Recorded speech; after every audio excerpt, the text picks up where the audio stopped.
આગળ સમાચારમાં વાત કરીએ તો સમાચાર સુરેન્દ્રનગરથી સામે આવી રહ્યા છે તો કહી શકાય કે સુરેન્દ્રનગરના લીંબડી ધંધુકા રોડ પરની આ ઘટના સામે આવી છે।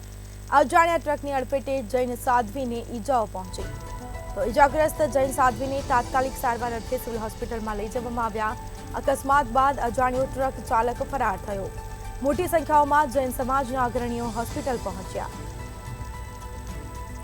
તો સમાચાર પ્રાપ્ત થયા છે સુરેન્દ્રનગરના લીંબડી ધંધુકા રોડ પરની આ ઘટના સામે આવી છે।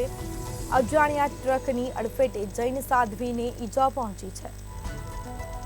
તેઓને તાત્કાલિક સારવાર અર્થે હોસ્પિટલ લઈ જવામાં આવ્યા છે। અકસ્માત બાદ અજાણ્યો ટ્રક ચાલક અકસ્માત સર્જી ફરાર થયો તો સમગ્ર મામલે કાર્યવાહી હાથ ધરાશે। મોટી સંખ્યામાં જૈન સમાજના અગ્રણીઓ હોસ્પિટલ પહોંચ્યા। સમગ્ર મામલે તપાસનો દોર શરૂ કરવામાં આવશે। અકસ્માત બાદ અજાણ્યો ટ્રક ચાલક અકસ્માત સર્જી ફરાર થયો હતો। ઈજાગ્રસ્તને જૈન સાધ્વીને સારવાર અર્થે હોસ્પિટલ લઈ જવામાં આવ્યા। તો મોટી સંખ્યામાં જૈન સાધ્વીના અગ્રણીઓ હોસ્પિટલ પહોંચ્યા।